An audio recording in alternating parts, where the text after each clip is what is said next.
Welcome to Calao Cave, located in Peña Blanca, Cagayan Province, a 7-chamber limestone cave known for its dramatic natural formations. The second chamber, called the Cathedral Chamber, contains a small chapel with a natural skylight that casts striking light into the cavern. It is also became internationally significant when archaeologists discovered remains of Homo luzonensis. The site is accessible via staircase of 184 steps leading to entrance. Save this travel guide for everything you need to know when visiting Cagayan Province soon.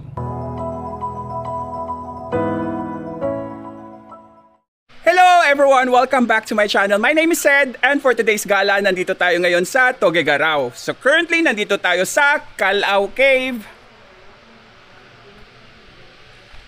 As usual, this is your ultimate guide on how to get here, getting around, and expenses. So if you're new to my channel, please do not forget to support.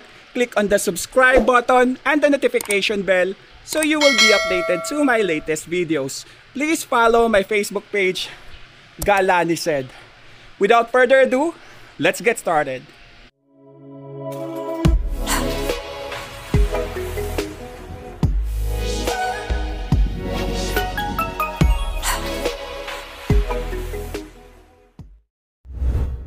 How to get there.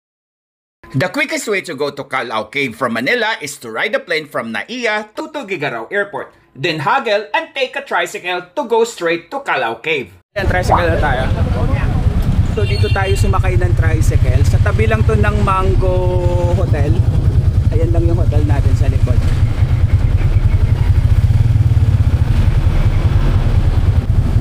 Ayan. Start na tayo, 9:50 AM na. Wala kasing ibang sakayan dito, tricycle lang talaga yung papunta doon. Bali ang single ni Kuya, 800 pesos. Wala din kasi tayong kasama, mag-isa lang tayo. So aantayin niya tayo hanggang matapos. And then, kasi wala rin daw masakyan doon pabalik dito. So magpapaantay talaga tayo.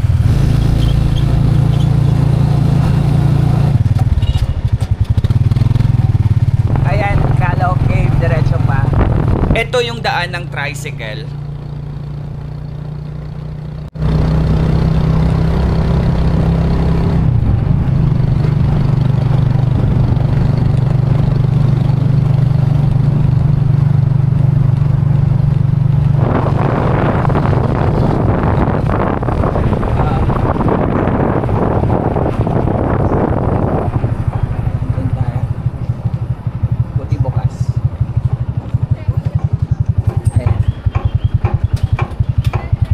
Okay, nandito na tayo sa Calao Cave. So 53 minutes yung biyahe natin sa tricycle. Tapos mahirap talaga pag mag-isa ka lang kasi shoulder mo yung yung bayad sa tricycle. 800 mahal.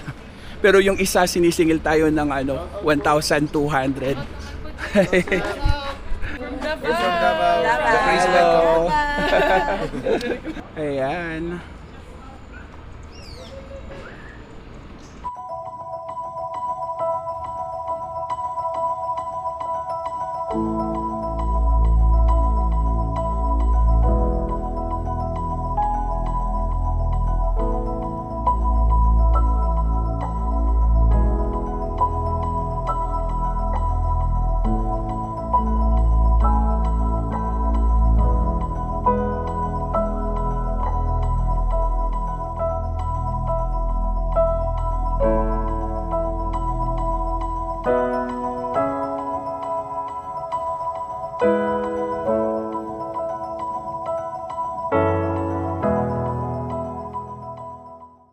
Ito na yung entrance natin.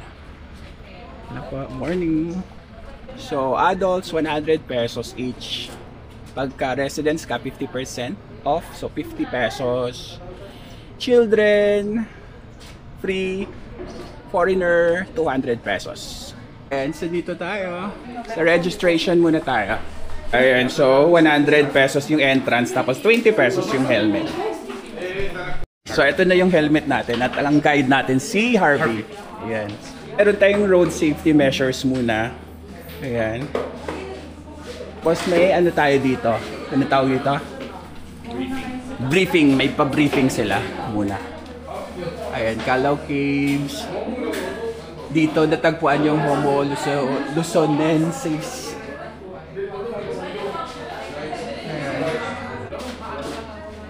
Pinakauna tayong pumasok dito.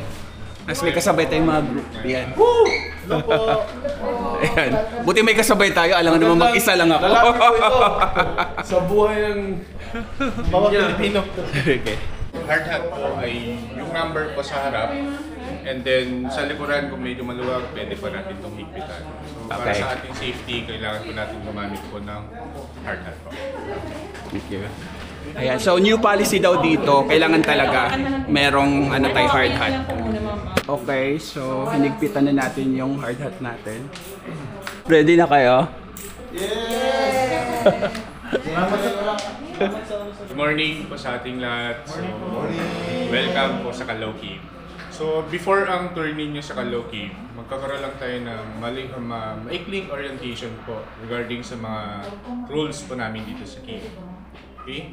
So, by the way nga po pala, I'm Harvey sa inyo po sir sa first group, and then Nino, and then Ate Tere second group.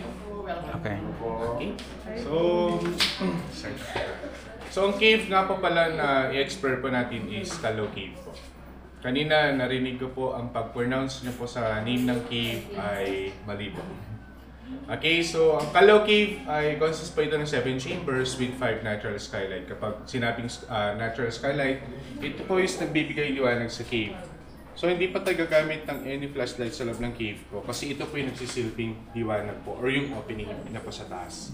Yun nga lang, sad to say po, ang Calao Cave, yung ina-allow lang po namin chambers ng cave po ngayon kasi rainy season is hanggang second chamber lang po sa may chapel. Pero huwag kayong mag-alala kasi ang second chamber, ito po yung pinaka-highlights ng cave. Dito po makikita ang chapel. Pero before pa natin marating ang Calao Cave, akyat muna tayo ng 184 steps po. Okay, so ma'am, sir, okay lang po ba pa-pronounce po yung name ng cave po? Calao po, sir. Calao, di ba? Okay, so lahat po tayo mali.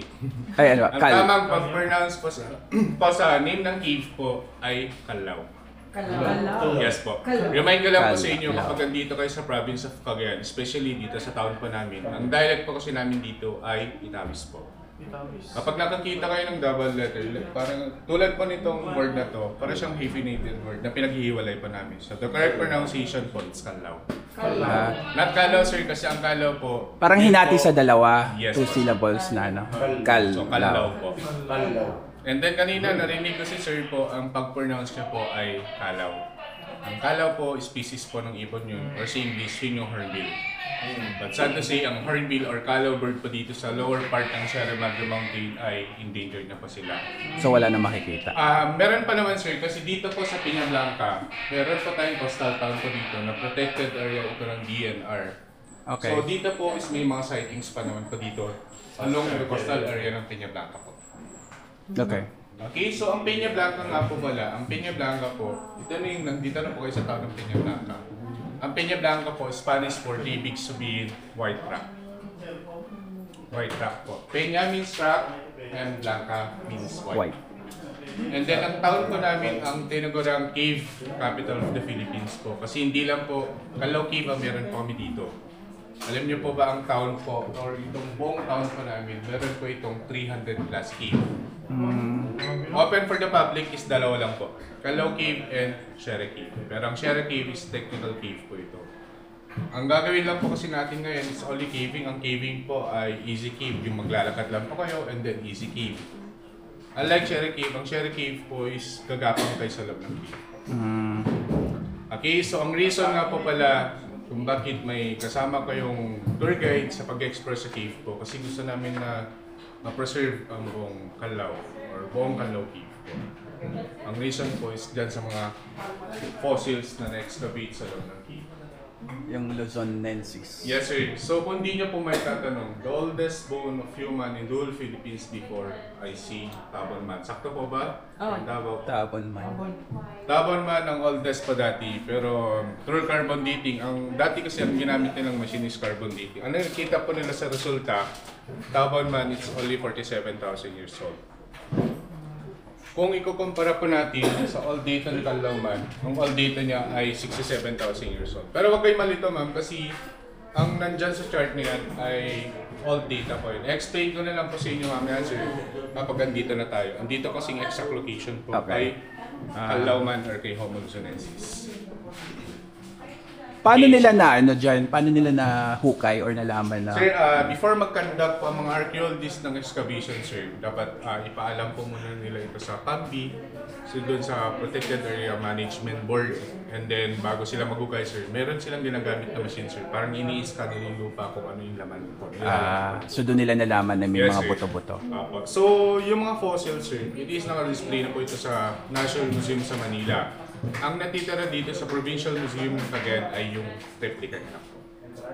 Pero yung mga molars po is nasa ibang bansa kasi pinag-aaralan pa po nila. Okay. Okay, so tingin naman pa tayo dun sa third chart po. Next ko naman na po sa inyo yung tungkol po kay Calauman or kay Hornbill.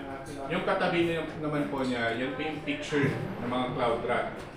Tapos, yung nasa baba po at gitna, extinct po sila. So, ibig sabihin, wala na po. Okay. Wala na pa tayo makikita ganyang species po ng cloud rat. Pero dun po sa taas, yan po is nasa endangered pa lang yung status niya. Kasi may lang namamataan po kami dito sa baba. And then dun naman sa last chart, yan po ang isa sa pinagmamalaki ng town po namin dito sa Pinagmamala. Pinaka-Round River po. Ang activities po dyan ay yung boat riding, swimming, picnic, and also bat watching. Kaso mamaya na yun. Ang for now sir is hindi ko po may recommend ng boat riding kasi medyo malaki pa po yung dito. Okay. Huwag kayong mag-confuse sir kasi nasa kanan ko ay hindi pa po yan ang Cagayan River. Alam naman po natin, the longest river in the whole Philippines ay ang Cagayan River. Tributaries niya pa lang po yan or sanga niya pa lang po. And then kung makikita pa natin to, ang Sierra Madre Mountain po nag-i-start to sa Quezon Province. Mag-e-end po siya dito sa Santa Ana, Cagayan. Ang haba po nito is more than 600 kilometers po. Ganun pa siya kahaba. And then ang Cagayan River, dito naman siya mag-e-end sa may part po ng Ataran. Okay. Okay, so before po tayo mag-proceed, magbibigay lang po ko sa inyo ng mga rules po. So para maging aware naman po kayo sa mga rules po namin dito, kasi along the way monitor yung CCTV. First rule natin, especially may mga bottled water po, garbage in, garbage out. Second rule, no shouting sa loob ng cave kasi meron pa tayong mga area dito na pinapreserve po tulad dito sa first chamber, dito po ang tirahan ng ibon. Dito sa part na to, dito naman yung tirahan ng mga paniki, so bawal silang mabulabog. Third rule, bawal tayo magbandal at ang pang-apat, avoid natin hawakan ng mga limestone kasi ang ating kamay contain siya ng acid and oil. Alam naman po natin, limestone ay napaka-sensitive. Once na nahawakan po, it is mako-contaminate and then yun yung reason para mamatay isang limestone or isang cave. Sad to say, Calao Cave is dead cave na po. Explain ko na lang po sa inyo kung bakit po siya dead cave. Any question po sa group? First group and second group. Wala. Okay, so once again sir, ako yung magiging guide mo, so I'm Harvey. Okay, CR muna tayo. May CR naman sila dito sa ayun, Kasilyat. Kasilyat sir is Ito, for dito. CR. Okay. Okay, so urinal lang pala meron dito. Then start na tayo. 11:01 AM.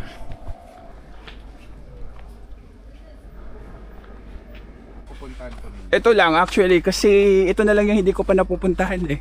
Last time kasi sarado eh. Dahil sa bagyo sir or sa pandemic po? Nung una dahil sa pandemic, pangalawa dahil sa lindol. Tapos ito na ngayong ano. Tapos yung last time na nandito lang po ako. namin kahapon sir. Kasi, Uli? Ay buti na lang. Nag-open na kayo. Kasi nung bagyo sir. Kasi Oo. po yung Calao Cave ng ilang days po. Kasi sa Isabela sarado pa eh. Yung ano ko talaga dito, pinunta Isabela. Kaso mga sarado pa. Lahat po ng mga activities inside protected area dito sa amin sir ay taste na close po. Oo. Nag-resume lang po kami Kahapon. Buti naman.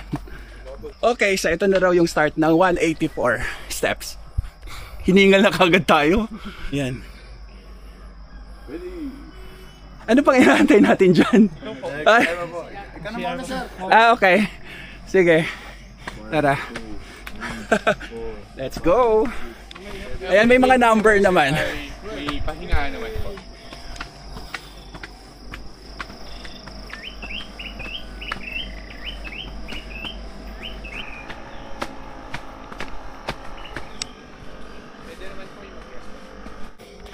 Ayan, kalahati na tayo. Pahinga sa saglit.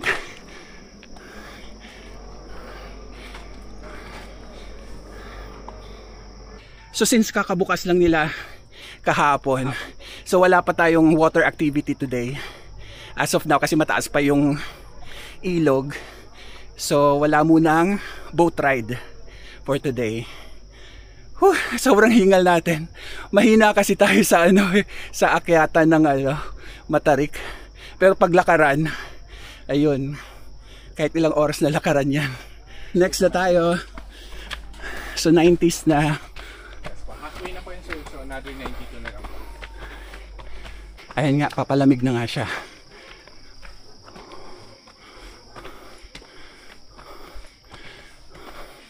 Ayan, labit na tayo. 180, 181, 182, 183, 184. Yay! Kapagod. Ayan na yung bungad ng cave. Ayan, umaaraw na uli. Kanina makulimlim. Kaya mas maliwanag to sa loob, no? Yes po, sir. Pero Okay. init ng araw, sir, mag-start to 2 p.m. Ah, talaga? Yes po. Pero kapag makulimlim, sir, is wala po. Wala talaga. Ayan na. So ano to? Yungib ng Kalaw. Yes po. Ayan. Yan yung katibayan, sir, na yung Kalaw Cave po na ideklara sa pinakamahalagang kasaysayan ng ating bansa. Ayan. Ayan, maputik. So, dahil Kalaw Cave ay consists po ito ng 7 chambers. So, actually, sir, pang first chamber. First.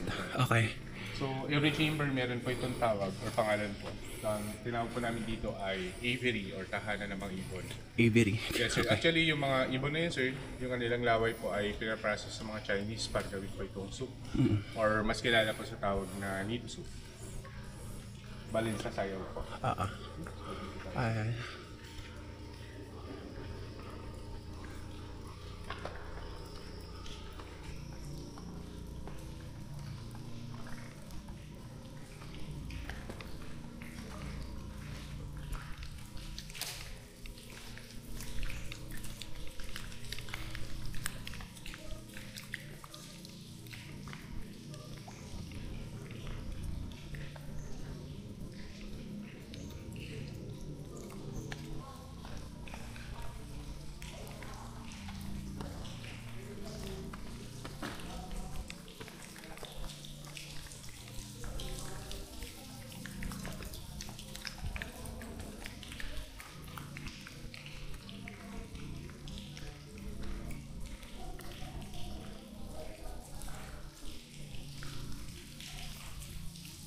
Dito nga po pala, sir. Dito po muna tayo.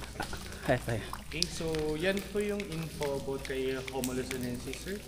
Or yung na-excavate nilang remains po ng mga tao dyan sa part na yan. Pero yung mga remains po niya, sir, ay naka-display na po ito sa museum sa Manila po. Turn over na po ito na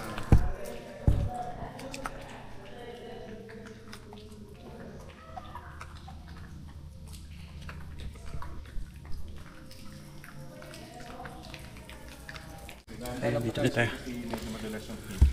Okay. Ayan.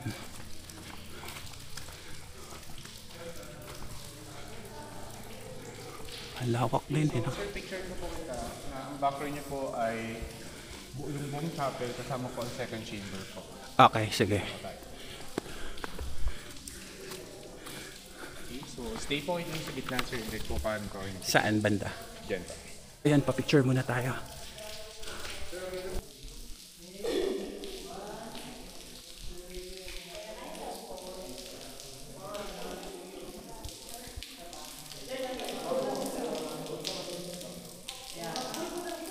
Madulas yung may mga madulas na area dito. So kaya dalawang chambers lang yung papasukin natin for now.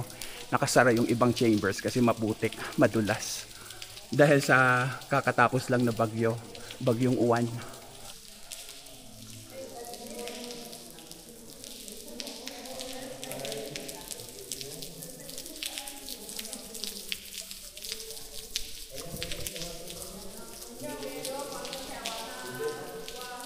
second chamber na po na po ito, sir. And then first chamber po kasi sir yung entrance, and then pang second na po dito. Okay. So divine room po ang tawag dito, sir, dahil sa chapel. Ayan. So, pwede po muna kayo mag-rest. Sige. May nagmimisa pa ba dito? Wala. Nakakandak ng mass dito, sir, every first Saturday of the month. Pero before pandemic pa po yun, sir. Nung nag-resume po kasi kami, sir, 2023, wala na pong schedule si Father po dito. Ay, bakit?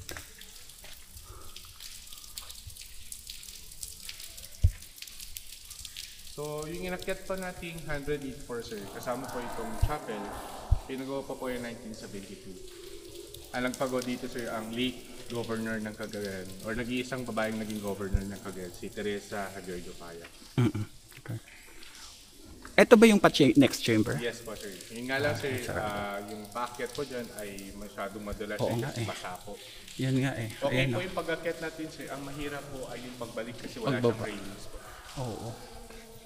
Yan. So dito lang muna tayo. Yes po. At least, sir, na-explore nyo yung cave, sir. Na ito yung Highlight, pinaka-highlight kasi dito po yung chapel. Totoo.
Okay, so balik na tayo sa baba. Before tayo bumaba, shoutout tayo muna tayo. Shoutout sa inyo. Shoutout din sa inyo. And shoutout sa inyo. Shoutout sa inyong lahat. Kung gusto nyong mapasok yung 7 chambers, maganda daw pumunta summer para dry yung lupa. Kasi ngayon, madulas, sobrang dulas. That's it for today, guys. Thank you for watching this video. Keep safe and enjoy your travel. Sakay na ulit tayo dun sa tricycle. Ayan. Sakay na tayo. Sakto tayo, alas 12.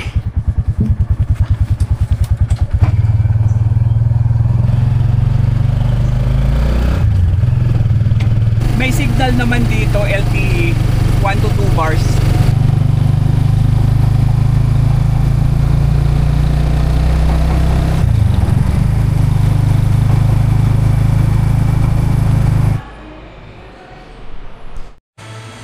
Yung sa loob. Okay, so boarding na tayo.